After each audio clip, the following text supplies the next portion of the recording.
자, 오늘 하나님의 말씀을 보겠습니다. 역대상 4장 9절에서 10절 말씀을 함께 읽겠습니다.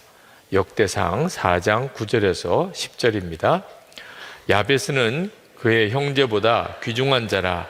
그의 어머니가 이름하여 이르되 야베스라 하였으니 이는 내가 수고로이 낳았다 함이었더라. 야베스가 이스라엘 하나님께 아뢰어 가리되 주께서 내게 복을 주시려거든 나의 지역을 넓히시고 주의 손으로 나를 도우사 나로 환난을 벗어나 내게 근심이 없게 하옵소서 하였더니 하나님이 그가 구하는 것을 허락하셨더라. 아멘. 우리가 1시간 기도 운동을 하는데 그 시리즈 설교는 아마 다음 주 성령 집회까지 여야 할 것 같습니다. 계속 그 설교만 하기는 좀 어려우니까요. 그러나 1시간 기도는 우리 주님 오실 때까지 우리가 계속 가야 할 일이기도 합니다. 1시간 기도가 의무처럼 느껴지는 분이 여전히 있으실 겁니다. 1시간을 꼭 기도해야 된다는 부담감. 그러나 사실 알고 보면 1시간 기도는 축복입니다. 하나님이 나에게 주신 말할 수 없는 복입니다. 여러분, 기도라고 하는 것은 우리가 하나님께 나아가서 무엇을 얻는 방법이라고 생각하지 말라고 그랬죠. 우리가 마트에 가면 무슨 물건을 주세요 그러면 그 물건을 받는 거죠. 우리가 하나님께서 내게 와서 구하라 그러면 내가 주리라 이렇게 말씀하신 것은 하나님이 마트 주인과 같아서 우리가 하나님께 나가서 뭘 주세요 그러면 하나님이 그것을 우리가 구하는 것을 주시는 것이 아닙니다. 하나님께서 우리에게 기도하라고 하는 것은 하나님이 아버지라는 사실을 우리가 경험하게 하시려고 하는 하나님의 뜻입니다. 하나님이 우리의 아버지라는 그걸 우리로 알게 하려고 하십니다. 기도는 전적으로 그런 뜻으로 우리에게 하라고 하신 것입니다. 멕시코에 사역하는 어느 선교사님이 어떤 여자아이를 입양을 했습니다. 아버지가 그 아이를 죽이려고 아주 무섭게 학대하는 그런 아버지에게서부터 겨우 그 아이를 구출해내고 그리고 정말 대책이 없는 그 아이를 그 선교사님이 하나님께서 내가 입양하라. 그래서 그 아이를 입양을 했습니다. 그런데 선교사님의 마음이 안타까운 것은 그 아이가 전혀 선교사님에게 그 어떤 것도 뭘 해달라고 구하지 않는 겁니다. 사실 딸이 아빠에게 조르는 것도 얼마나 많고 투정하는 것도 얼마나 많고 그죠? 구할 게 얼마나 많아요. 근데 한 번도 울지도 뭘 달라고 하지도 않는 겁니다. 그 아이의 입장에서는 버림받을까 봐 두려운 거예요. 내가 뭘 부담되게 하면 내가 뭘 조르면 내가 또 혹시 화나게 하면 그러면 나를 버릴 것 같은 친아버지라고 이렇게 믿어지지 않는 거죠. 사실 고아원의 아이들의 특징 중에 하나가 울지 않는 거는 울어도 소용없으니까 울면 버림을 받으니까 그건 참 불쌍한 거죠. 근데 어느 날 그 여자아이가 아주 조심스럽게 다가와서 이야기하더래요. 아빠, 신발끈을 하나 주실 수 있어요. 그 선교사님이 그 이야기를 듣고 눈물이 왈칵 쏟아지더래요. 처음 그 아이가 자기 집에 입양을 된 이후에 처음 무언가를 달라고 구했다는 거예요. 그게 그렇게 마음에 가슴이 뭉클하고 이 아이가 이제는 나를 아버지라고 생각하기 시작하는구나 그랬다는 거죠. 자, 하나님의 마음이 꼭 그와 같습니다. 우리가 하나님 앞에 뭘 구하면 하나님께서 기도를 어떤 무슨 삶의 원칙처럼 주셔서 우리가 하나님께 기도하면 하나님이 우리에게 그걸 주신다는 게 아니에요. 아버지라고 믿으라는. 그래야 구하게 되는 거죠. 내가 너의 아버지라는 것을 믿으라. 그래서 여러분 1시간 기도하는 것은 허락입니다. 허락. 하나님께 마음껏 그렇게 기도하고 주님을 묵상하고 주님을 바라보고 그럴 수 있는 허락인 거죠. 우리가 하나님께 구하는 것은 구하는 대로 내가 다 받지 못할 수 있어요. 예를 들어서 아이가 떡을 달라고 하면 아버지가 떡이 있으면 안 줄 리가 없지요. 그렇죠?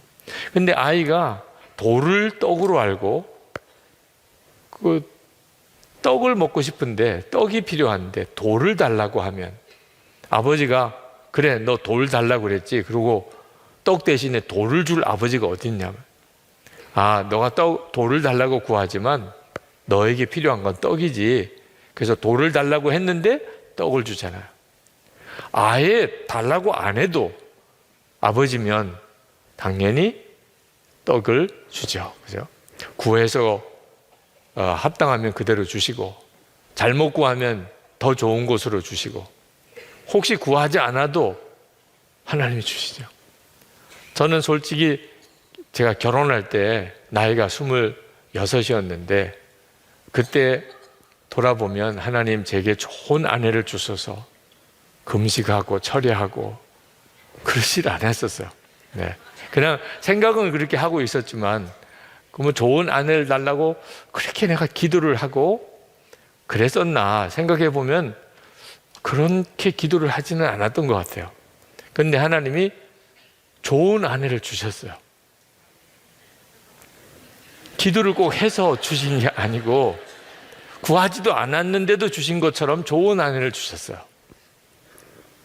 하나님이 우리에게 뭘 주실 때 우리가 어디 가게 가서 또는 뭐 관공서 가서 우리가 뭘 이렇게 청구하면 우리가 청구한 그대로 주시는 이런 시스템으로 기도를 말씀하신 게 아닙니다. 하나님이 우리에게 응답하시는 것은 엄밀히 말하면 구하나 구하지 않으나 좋은 아버지시니까 우리에게 좋은 것을 주세요. 실제로 여러분 기도하지 않고 얻은 게 여러분도 얼마나 많습니까? 여러분이 가지고 있는 모든 좋은 것이 다 기도하고 받은 건가요? 하나님께서 여러분에게 구하지도 않았는데도 주시는 게 좋은 게 많았잖아요. 그런데 기도를 하라고 하신 이유가 뭐죠? 하나님이 아버지 되심을 체험케 하려고 하는 것입니다. 하나님이 정말 좋은 아버지시구나. 그렇죠? 우리가 딸이 아버지에게 뭘 구하면 항상 아버지는 좋은 곳으로 주잖아요. 구한 대로 주지 않고 좋은 곳으로 주잖아요. 그래서 기도는 정말 복입니다. 하나님이 내가 너의 아버지인 것을 정말 믿으라. 이것이 믿어지면 그러면 기도가 되죠. 오늘 우리가 읽은 이 본문은 굉장히 유명한 성경입니다. 야베스의 기도라고 굉장히 유명해진 성경인데 흔히들 이 야베스의 기도를 인생이 바뀐 기도, 팔자가 고쳐진 기도 뭐 그렇게 생각하기도 합니다. 근데 우리가 기도할 때 이 야베스의 기도를 좀 주목해 볼 필요가 있겠어요. 우리가 매일 1시간 기도하자고 그랬는데 하나님께서 우리에게 이렇게 기도를 시키신 이유는 우리 인생을 바꾸기 원해서 그렇습니다. 기도는 우리의 인생을 바꿉니다. 정말 기적과 같이 바꿉니다. 그러니까 1시간 기도는 사실 엄청난 복이에요. 의무가 아닙니다. 여러분 오늘 본문에 기록된 이 역대상 4장을 보면 유다 자손과 시므온 자손과 여분네 아들 갈렙의 아들들을 비롯해서 여러 유다의 후손들의 이름이 쭉 기록된 족보 중에 나오는 겁니다. 그냥 그 족보를 쭉 언급하다가 갑자기 9절 10절에 가면 2절에 걸쳐서 야베스라는 사람에 대해서 언급이 나오는데 좀 자세한 설명이 나옵니다. 물론 요 2절밖에 없기 때문에 자세하다고 말하기는 어렵지만 이 족보 중에 들어있는 것으로 생각하면 야베스에 대해서는 아주 특별한 언급을 하고 있는 거예요. 그리고 이 야베스가 다른 성경에는 안 나옵니다. 지명, 어느 성 야베스, 길르앗 야베스 사람, 어떤 지역을 말하는 이름으로 야베스는 나오는데 어떤 분은 해석하기를 이 야베스의 이름을 따서 그 성을 이름을 붙였을 것이다. 야베스의 후손들을 말하는 것일 거다. 뭐 이렇게 해석하는 분들도 있긴 합니다만, 하여튼 인물 야베스에 대해서는 여기밖에는 안 나옵니다. 그런데 그 짧은 성경이지만 우리에게 주는 기도의 메시지는 굉장히 강렬합니다. 먼저 성경은 이 야베스가 귀중한 자라고 그렇게 말을 했습니다. 9절에 보면 야베스는 그의 형제보다 귀중한 자라. 그 야베스의 가문에 여러 가문의 사람들이 있는데 그 중에서 야베스는 귀중한 자다. 여러분, 여러분의 가정을 생각해 보세요. 여러분의 가정에 누군가가 귀중한 사람이다. 그런 사람이 있을 수 있죠. 예를 들면 가정의 경제를 다 책임지고 있는 가장 귀중한 분이죠. 네. 물론 뭐 모든 가족이 다 우리에겐 소중하지만 그 중에서도 우리 가정에 어떤 기둥 같은 역할을 하는, 그렇죠? 혹시 뭐 그런 역할을 하는 사람이 뭐 큰딸이다, 큰딸. 그러면 그 딸은 우리 가정의 귀중한 자다. 그렇게 말할 수 있죠. 우리 선한목자교회의 귀중한 사람은 누굽니까? 여러분 마음에 나지. 그런 생각이 드십니까? 네. 우리 선한목자교회도 어떤 분을 지칭할 때 그분은 우리 교회에 아주 귀중한 분이에요. 다시 말하면 그분 없으면 안 돼요. 그런 뜻이죠. 그분 없으면 큰일 나요.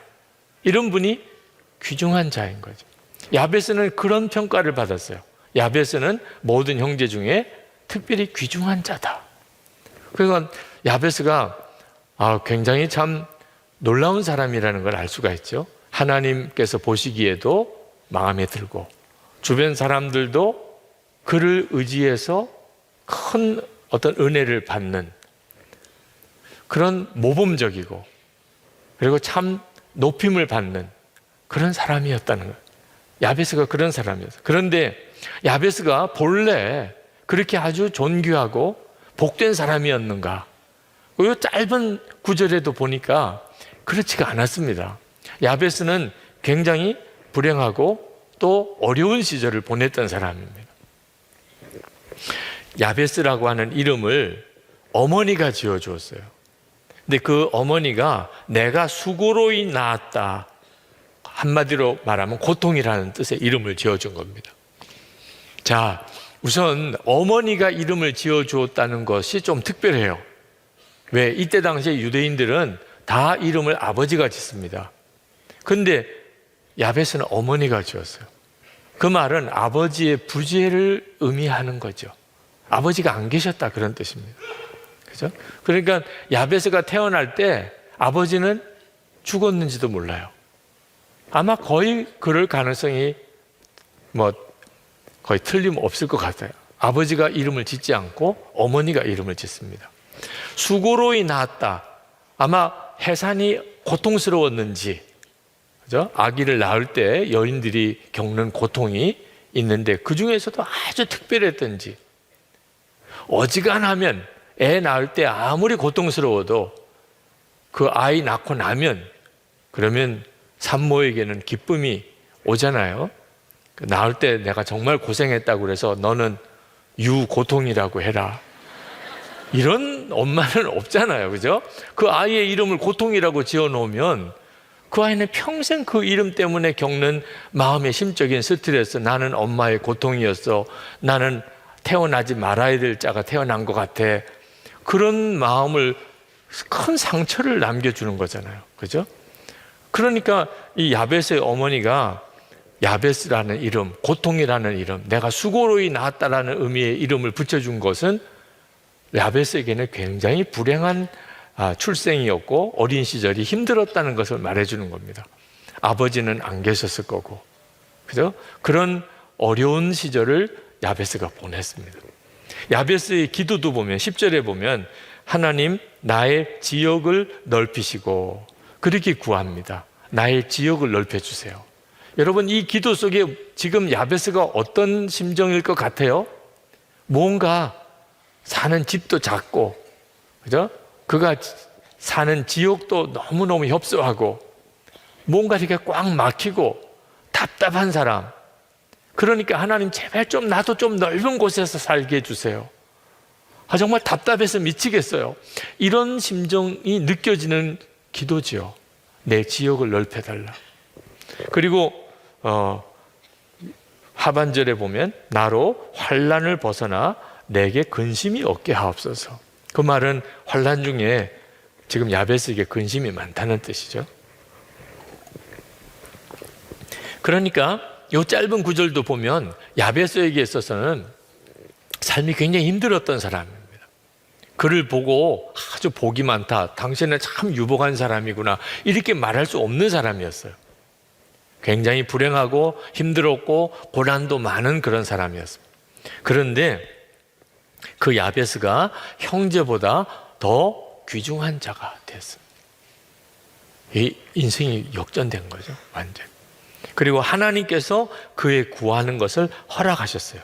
10절 하반절에 보면 하나님이 그가 구하는 것을 허락하셨더라. 그러니까 하나님으로부터 그의 기도가 응답받은 사람.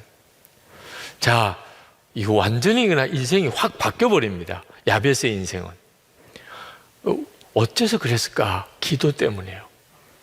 야베스의 기도가 그 인생을 바꾼 겁니다. 그래서 오늘 우리가 1시간 기도를 하는데 우리도 야베스의 기도에서 배워서 야베스의 기도가 우리의 삶 속에도 이루어지기를 원하는 것입니다. 야베스의 삶을 바꾸었던 이 기도가 도대체 어떤 기도였을까 궁금하죠. 첫 번째는 야베스는 하나님이 복을 주신다는 사실을 믿었다는 것을 알 수가 있습니다. 10절에 주께서 내게 복을 주시려거든 이라고 그렇게 언급합니다. 그러니까 하나님이 복을 주시는 분이에요. 야베스 자신은 굉장히 불행한 처지였어요. 이름도 고통이고, 그리고 자신의 어린 시절과 삶 전체가 환난이 많았습니다. 그런데 야베스는 고통을 운명으로 받아들이지 않았습니다. 나는 이렇게 살다가 끝나는 거야. 내가 뭘 도대체 의지할 게 뭐 있어? 내가 뭐 이렇게 삶이 확 바뀔 수 있는 무슨 가능성이 나는 전혀 없어. 야베스는 그렇게 생각 안 했습니다. 왜? 하나님이 복을 주신다는 사실을 믿었습니다. 하나님이 세우시면 그러면 나도 여기서 일어날 수 있어. 하나님은 내 인생을 완전히 바꾸실 수 있어. 복은 하나님이 주시는 거야. 그게 믿어진 사람이에요. 믿어지니까 그렇게 기도를 한 거죠. 여러분, 성경은 분명히 하나님은 복을 주신다고 말씀하고 있습니다. 잠언 10장 22절에 여호와께서 복을 주심으로 사람으로 부하게 하시고 근심을 겸하여 주지 아니하시느니라. 하나님이 사람을 처음 만드셨을 때 그때 하나님께서 그들에게 복을 주시며 그들에게 이르시되 생육하고 번성하여 땅에 충만하라, 땅을 정복하라, 그렇게 말씀하셨어요. 그러니까 성경은 일관되게 하나님이 우리에게 복을 주신다는 사실을 계속 말씀하고 있습니다. 문제는 그게 진짜 믿어지느냐. 정말 믿어지는 사람은 하나님께 복을 달라고 기도합니다. 왜? 믿어지니까. 그런데 믿어지지 않으니까 기도도 안 하는 거예요. 하나님이 복을 주신다는 사실이 마음이 안 와닿으니까 기도를 안 하는 거예요. 자, 그런가 안 그런가 한번 우리 자신 한번 돌아보십시다. 여러분의 은행에 가서 여러분의 통장에 들어있는 예금을 인출하려고 했는데 창구에서 지불을 안 해줘요. 그러면 여러분 어떻게 하세요?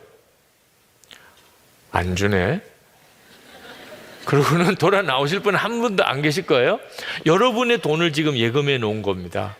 아무 하자가 없어요. 그런데 창구에서 지급을 안 해줘요. 그러면 여러분 아마 엄청나게 따질 겁니다. 우린 돈 문제 예민하잖아요. 네. 내 돈인데 왜 안 주냐. 정말 화가 날 거죠.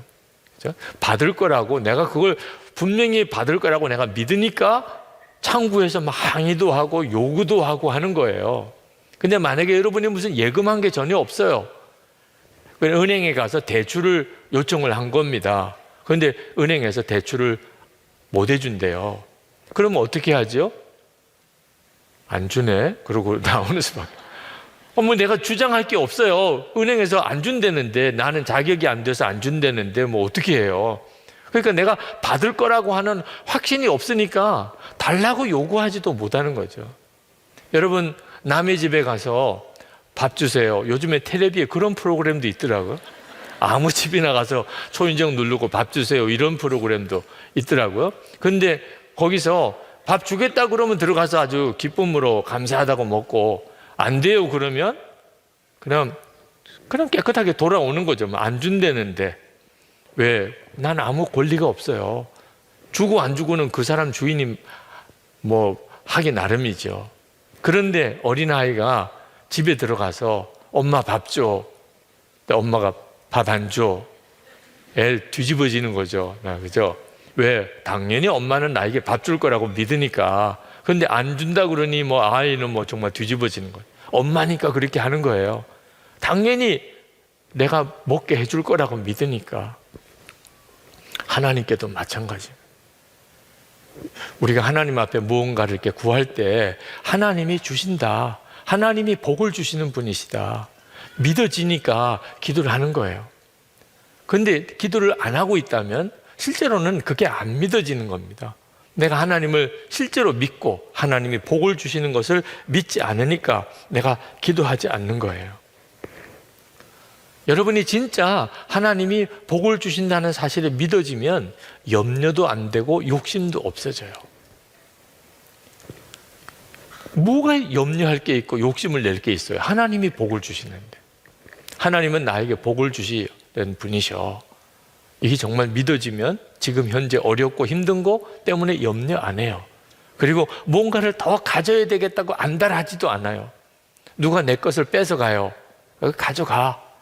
왜? 하나님이 주실 걸 믿으니까. 그것 때문에 뭐 싸우거나 안달하지도 않습니다. 이삭이 그랬죠? 우물을 파고 우물이 터져나갔어.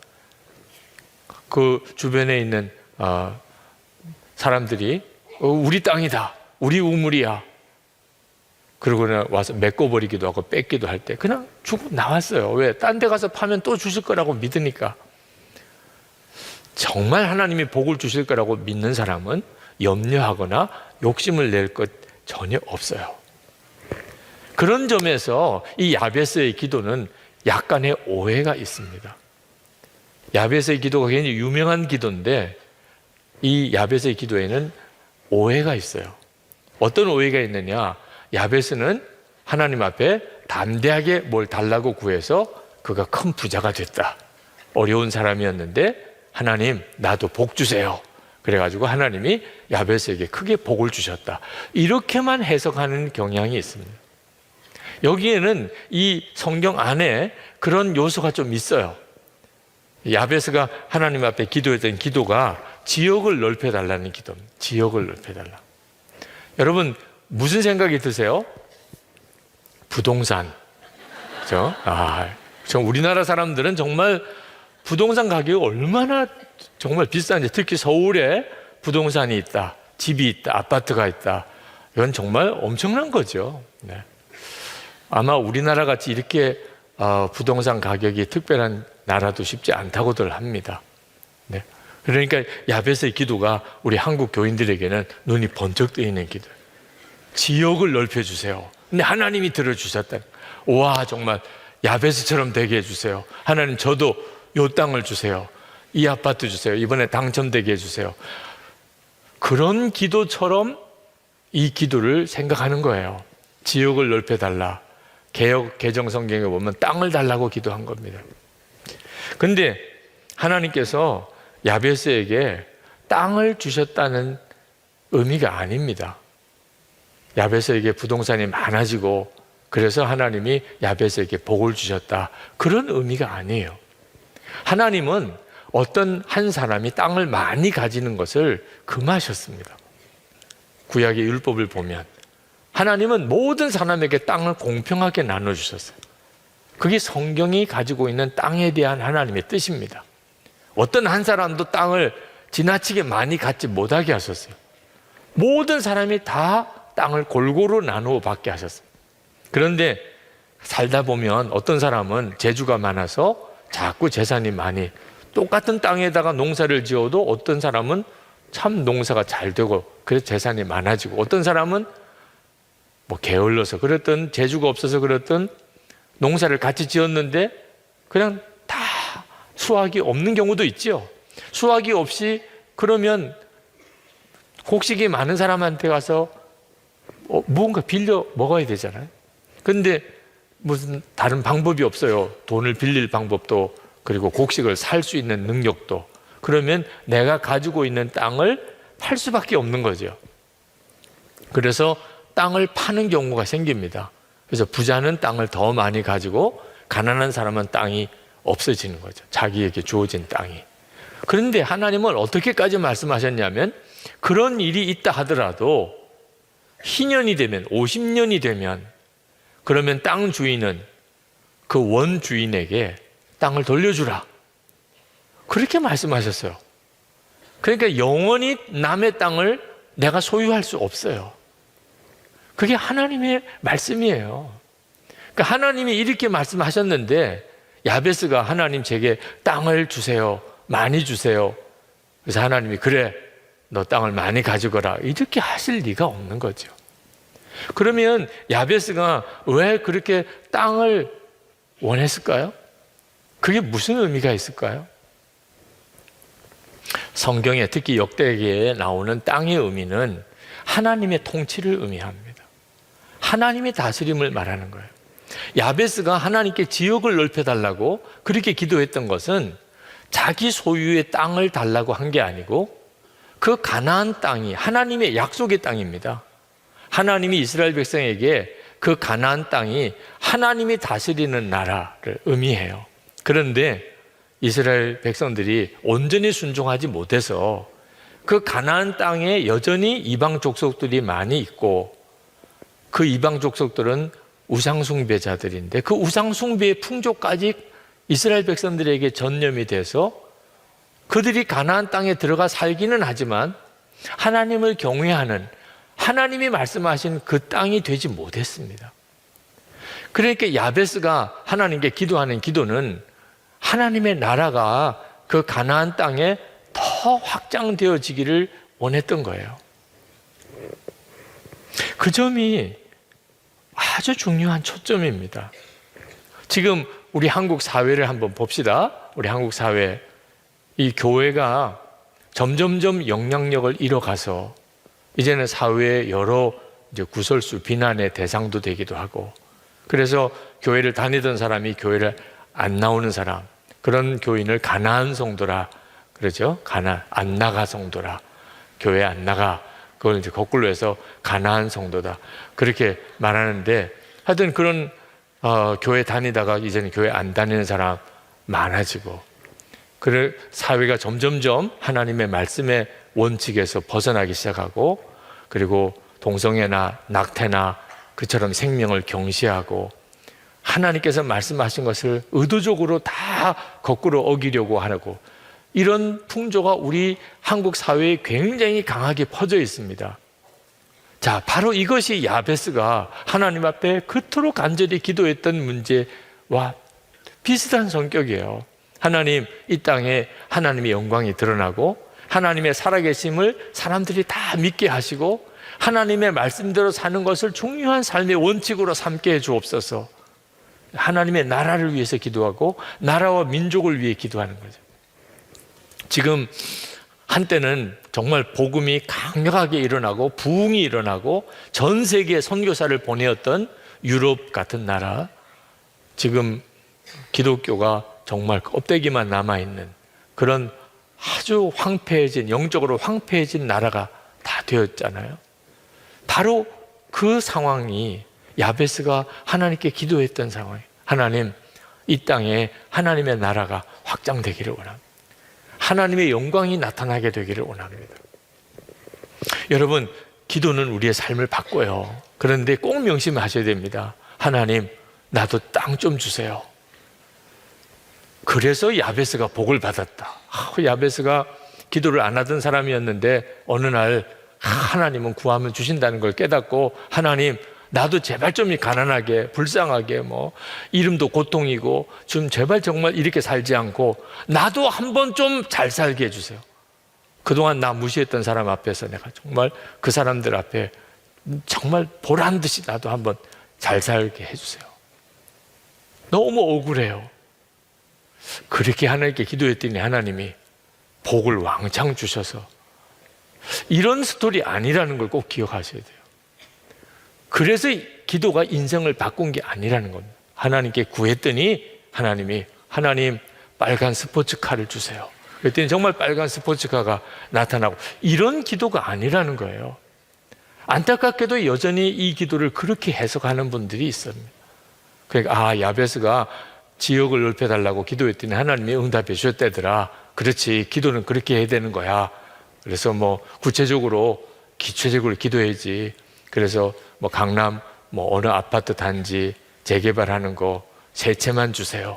예. 이렇게 기도하라는 뜻 아니라는 거예요. 하나님의 나라를 위한 기도. 여러분, 하나님이 우리를 이렇게 보실 때 만약에 누군가를 더 귀중한 자라고 보신다면, 한번 여러분 하나님의 입장에 생각해 보십시오. 오늘 이 자리에도 우리가 참 많이 모여서 하나님께 기도하는데, 우리 중에 하나님이 누군가를 아주 귀중하게 보세요. 야, 넌 정말 특별하구나. 너 어쩌면 그렇게 내 마음하고 똑같니? 야, 너는 정말 있어야 돼. 나 정말 너 때문에 위로받는다. 이럴 수 있는 사람이 누굴까요? 하나님의 나라를 위해서 기도합니다. 자기도 먹고 사는 일이 쉽지 않은데 하나님의 나라를 위해, 이 땅에 우리 민족을 위해, 우리 한국 사회를 위해. 너무 안타까우니까. 하나님의 계획은 이건 분명히 아닌데 어떻게 이렇게 됐을까? 한국 교회를 위해 눈물로 기도하는, 누가 어떻대더라 이렇게 말하지 않고, 정말 하나님의 나라가 이 땅에 온전히 이루어지기를 원합니다. 그렇게 기도하는, 우리가 다 오늘 기도하지만 기도의 내용은 다 달라요. 근데 우리가 하나님이 정말 귀중하게 여기는 그 기도를 주님 앞에 드릴 수 있게 될 때, 그 기도가 우리 인생을 바꾼다니까. 왜? 우리 인생을 바꾸실 분이 하나님이시니까. 하나님이 우리를 귀중하게 보시는데 어떻게 그 인생이 안 바뀔 수 있겠냐. 야베스의 기도가 우리에게 말씀하려는 교훈이에요. 정말 하나님을 위해서.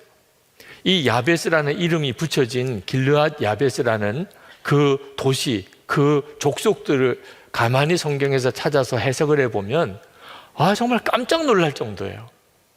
그 야베스, 길르앗 야베스 성 안에 이방인들을 다 품습니다. 그 이방인들을 또 서기관으로 세우는 역사도 이루어요. 가만히 살펴보면 아주 정말 독특합니다. 정말 그 야베스라는 성이, 야베스라는 그 사람의 이름을 따온 거라고 한다면, 야베스는 정말 대단한 사람. 단순히 땅 많이 달라고 하나님께 기도한 사람이 아닙니다. 하나님의 뜻이 이 땅에 온전히 이루어지고, 그리고 유대인, 이방인 이런 장벽 다 무너뜨리고, 오히려 이방인들을 하나님의 귀한 종들로 길러내고, 예수 그리스도 주의 복음의 영광을 이미 야베스는 그때부터 살아냈던 사람. 그러니 귀중한 사람. 하나님이 보실 때 정말 귀중한 사람이에요. 오늘 여러분들이 하나님 앞에 나와 기도할 때 바로 그 기도를 붙잡게 되길 바랍니다. 오늘 이 기도 시간이 여러분의 인생을 바꾸는 시간이 될 수 있어요. 기도가 달라지기 시작합니다. 우리가 매일 하루에 매일 10시에 3가지 기도를 합니다. 하나님의 나라와 우리 민족과 한국 교회를 위해서 기도 제목을 보내드립니다. 받으셨죠? 네. 근데 그 기도가 여러분의 인생을 바꿀 수 있다는 것을 꼭 기억하셔야 돼요. 참 목사님도 정성도 대단하다. 그렇게 끝나시면 안 됩니다. 참 이렇게 일관되게 계속 보내시네. 이렇게 끝내면 안 돼요. 정말 그렇게 할 기도가 아닙니다. 그 기도가. 그 기도를 시작으로 해서 기도의 물꼬를 여시는 거죠. 자, 하나님 나라 위에, 우리 민족 위에, 한국 교회 위에 하나님을 생각해 보시라니까요. 매일 그렇게 기도해요. 매일. 정말 귀중한 자지요. 이렇게 사명을 위해서 기도하는 사람의 삶 속에도 어려움은 있습니다. 모든 게 다 편안해지는 것만 아니에요. 야베스의 삶에 환난이 있었습니다. 10절에 주의 손으로 나를 도우사 나로 환난을 벗어나 내게 근심이 없게 하옵소서. 야베스에게 그런 환난과 근심이 있었어요. 근데 이제 명심해야 됩니다. 사명으로 살려고 하는 사람은 각오해야 돼요. 어려움도 온다는 거. 왜? 반대가 많습니다. 하나님의 뜻대로 하려고 하면 반대가 많아요. 마귀가 반드시 역사합니다. 그러니 사실 어려운 길을 가는 거예요. 사명의 길을 간다는 것은 어려운 길을 가는 거예요. 영국에 윌리엄 윌버포스라는 아주 유명한 정말 하나님의 종이 있습니다. 그는 영국의 국회의원이었어요. 그가 아주 젊어서 20대 때 정치에 입문을 해서 정기에 진출을 해보니까 그때 당시에 영국 사회가 너무 부패했어요. 그래서 혐오감이 생겼습니다. 그는 하나님께 헌신해서 목회자가 되려고 생각을 했었습니다. 성직자가 되려고. 그때 존 뉴턴이라고 하는 노예였다가 노예 상인이었다가 목사가 되었던 존 뉴턴, 나 같은 죄인 살리신 그 찬송을 지으신 그분이 이 윌리엄 윌버포스에게 그가 상담을 받고 대답을 합니다. 너의 사명지는 교회가 아니고 영국 의회다. 영국 의회가 너의 사명지다. 그 응답이 하나님의 음성으로 들렸어요. 그렇구나. 내 사명지는 영국 의회구나. 부패한 이 영국 의회구나. 그리고 그가 마음을 다잡고 그리고는 이제 의정 활동을 하는데 그는 두 가지를 해결해 냅니다. 하나는 노예 무역을 폐지시키는, 또 하나는 온갖 영국의 악법들을 다 개편하는 작업을 합니다. 엄청난 저항들이 일어나는. 그때 당시에 영국 무역은, 노예 무역은 영국의 경제의 3분의 1을 충당할 정도로 엄청난 것이었어요. 그러니까 영국은 노예 무역을 해서 먹고 살았던 나라처럼 해도 과언이 아닙니다. 그런 엄청난 이권이에요. 거기에는 왕족 비롯해서 귀족, 그 다음에 상인, 그 관련된 사람들까지 엄청난 사람들이 관련이 있어요. 영국 무역을 해가지고 먹고 사는. 근데 윌리엄 윌버포스가 우리 노예 무역 폐지합시다. 그냥 됐겠습니까?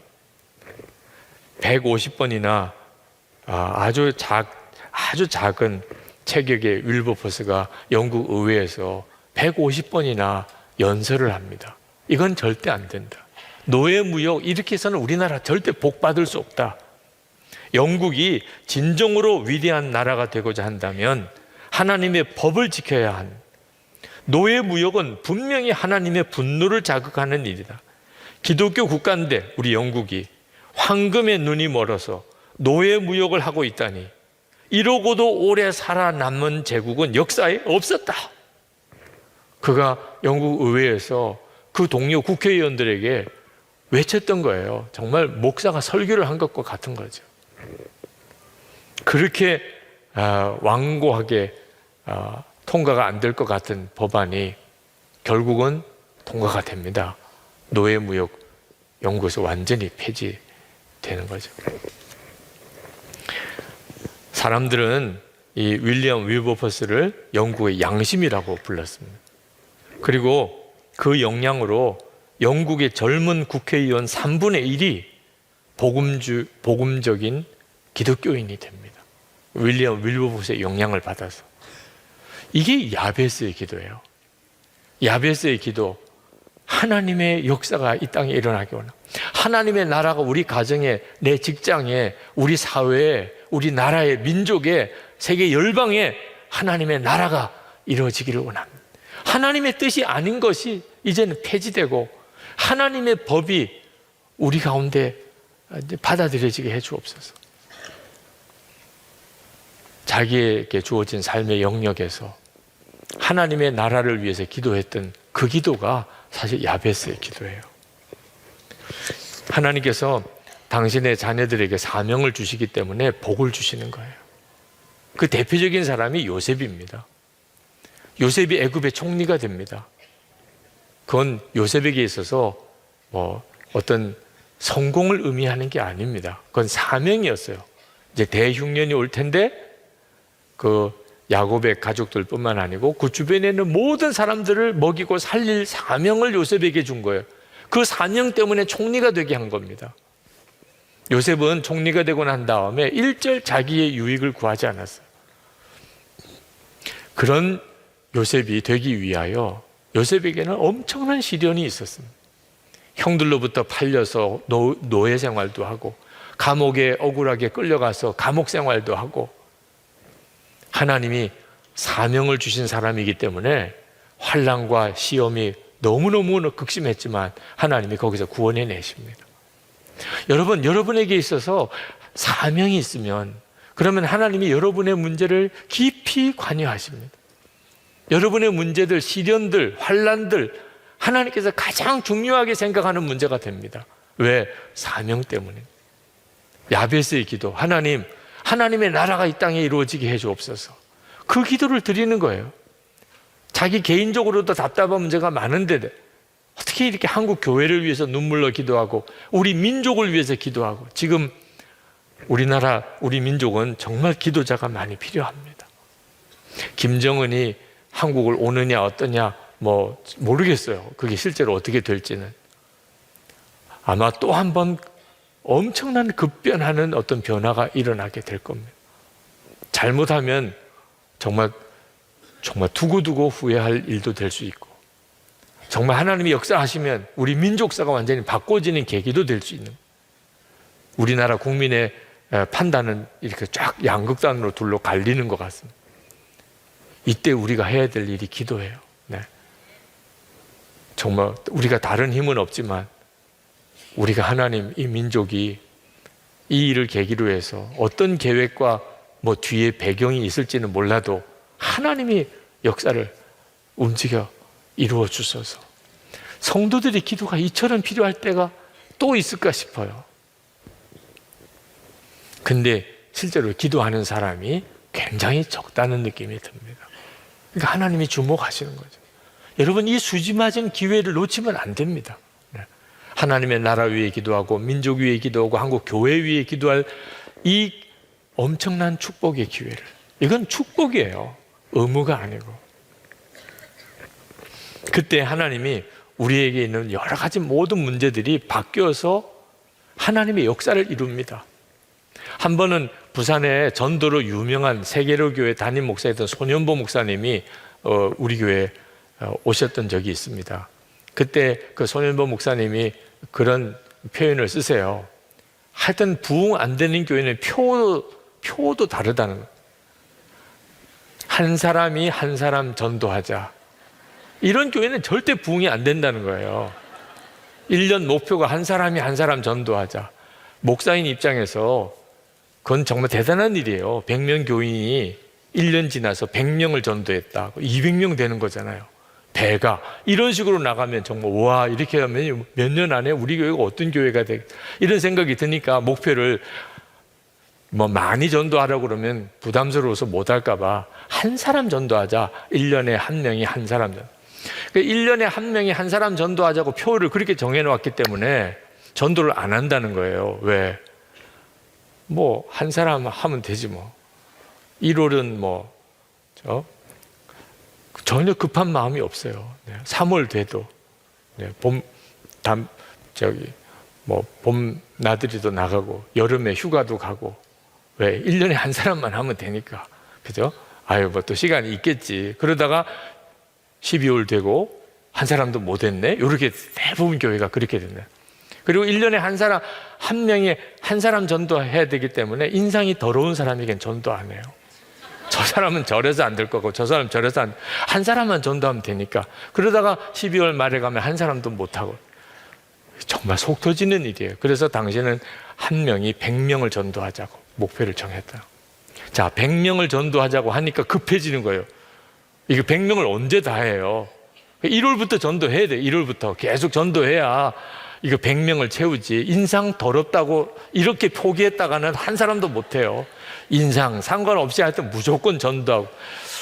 야, 참 그분이 가지고 있는 생각이, 그 생각이 아무것도 아닌 차이가 엄청난 변화를 가져오는 거구나. 그런데 그러면서도 답답하고 어려운 일이 너무너무 많이 생기더라는 거예요.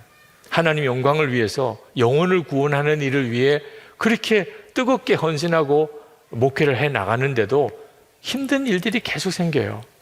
그때 하나님 앞에, 하나님 정말 안 되는 것 같아요. 정말 어려워요. 그때 하나님이 마음에, 너 아무리 힘들어도 2가지만 기도해라. 그러면 내가 다 놀랍게 해결해 줄 것이다. 그러면서 2가지 기도를 하게 하신 것이 뭐냐면, 왜 안 될까? 어떻게 하면 될까? 그 2가지만 기도하라. 하나님 왜 안 되지요? 또 어떻게 하면 되나요? 그것만 끊임없이 물으라. 그러면 해결해 줄 거라. 한 번은 밤 12시에 누가 막 사택의 문을 두들겨서 보니까 술이 취한 어떤 남자가 와가지고 막 행패를 부리는데, 다짜고짜 목사님 뺨을 때리더랍니다. 야, 그 순간에 그냥 아찔한 순간인데 하나님께 기도하고 응답하신 게 항상 왜 이럴까? 또 어떻게 하면 될까? 그 2가지를 물으라고 그랬잖아요. 하나님 왜 이렇지요? 나 지금 어떻게 하면 되지요? 뺨 한 대 맞고 난 다음에 정말 그 순간에 하나님께 기도했더니 하나님의 마음에 응답하기를 계속 맞아라. 그런 마음을 주시더래요. 넌 지금은 계속 맞아야 될 때다. 뭐라고 다 이해하기는 어렵지만 그런 느낌이 들어서 그냥 때린 그 사람 붙잡고 잘 그냥 선대하고, 그리고 부드럽게 받아주고, 그리고 그 술 주정도 다 받아주고 그랬는데, 그분이 그 교회 장로님이 되셨어요. 그 교회 장로님 중에 한 분이 정말 예수 안 믿고 막 그럴 때는 목사님한테 뺨도 때렸던 그런 사람이죠. 그런데 주님이 하라는 대로 하니까, 전적으로 주님의 의지에서 주님께 맡기고 나가니까 하나님께서 그런 역사를 이루어 주시더라는 거죠. 여러분도 2가지 기도를 아무리 힘들고 어려워도 꼭 해보세요. 뭐가 잘 안 되면 왜 안 될까? 하나님 답을 주세요. 왜 안 되는 거지? 우리 가정은 왜 이렇게 계속 싸우기만 하는 거지? 하나님 왜 이런 거지요? 하나님이 가르쳐 주세요. 그리고 어떻게 하면 되지요? 안 싸우고 서로 사랑하고 하나 되는 일, 도대체 어떻게 하면 되지요? 하나님, 난 정말 하는 일마다 장사가 안 돼요. 왜 안 되지요? 또 하나님 어떻게 하면 장사도 잘할 수 있을까요? 애들을 기르는 거나 부부 사이의 문제나 우리가 무슨 직장 생활을 하는 거나, 정말 여러분이 사명을 위해서 사는 사람이라면 하나님이 여러분의 모든 삶 속에 관여하세요. 여러분이 겪고 있는 문제에 대해서, 어려움에 대해서 이유를 알게 하시고 또 어떻게 해결하라는 방법도 가르쳐 주십니다. 오늘 이 밤에도 그리 하실 거라고 믿습니다. 지난 수요일에 우리 교우 중에 한 분이 오늘도 여기 와 계신지 모르겠네요. 다음 주간에 출발하신다고 그러셨는데 아프리카 선교사로 가시기로 결심하고, 그리고 인사를 오셨어요. 선교단체에서 섬기셨던 분이긴 하지만 사실 아프리카 선교사로 간다는 일은 참 만만치 않은 결단인데요. 선한목자교회 파송을 받기를 원하셨는데 저희 교회는 또 파송 선교사의 규정이 있습니다. 근데 그분은 그 규정을 다 충족할 수는 없는 여건이셨어요. 그래서 협력 선교사로 이번에 아프리카로 가세요. 제가 보기에는 정말 대책이 없는 분이에요. 그런데 우리 교우 중에 그런 분들이 계속 일어나고 있어요. 이번에도 신학대학원 지원하는 우리 교우들이 너무 많아요. 지금 감리교 신학대학교의 선한목자교회 출신 우리 전도사님들이 제일 많아요. 도처에서 하나님의 일을 위해서 자기 자신 전체를 헌신하겠다고 나서는 분들이 많아요. 그 삶은 사실 만만치가 않습니다. 근데 하나님은 사명을 위해서 나가는 이들에게 반드시 함께 하시겠다고 약속하신 거예요. 그게 야베스의 기도예요. 오늘 이 시간에 우리가 하나님 앞에 기도할 제목이 하나님께서 보시기에 나를 귀중한 자라고 인정해 주신 그 귀중한 자의 핵심이 기도예요. 결국은 기도에서 삶이 바뀌는 거예요. 내 마음의 소원이 기도니까 그 기도대로 내가 결국 살게 되는 겁니다. 그리고 하나님의 역사가 우리 삶에 나타나는 거예요. 하나님이 보세요. 우리 인생은 하나님이 결정하시는 거예요. 여러분이 가진 것도 없고 배운 것도 없고 해도 괜찮아요. 나이도 너무 많이 들었고 그거 걱정하지 마세요. 하나님은 그런 것 가지고 하나님이 사람을 택하시는 게 아니라고 그러셨습니다.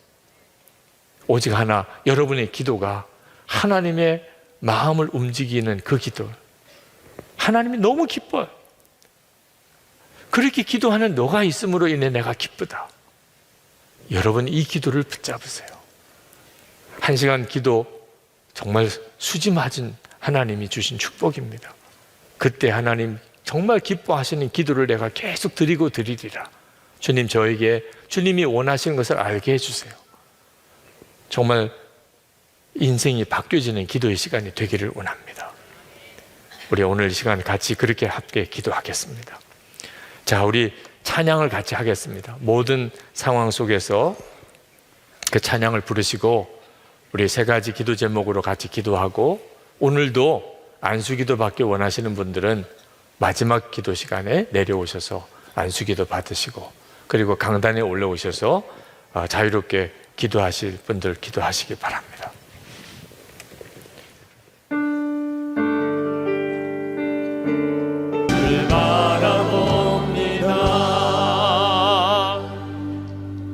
우리 첫 번째 기도할 제목은 우리의 기도가 아버지 되시는 하나님을 얼마나 기쁘시게 하는가를 믿고 하나님 앞에 나아가는 것입니다.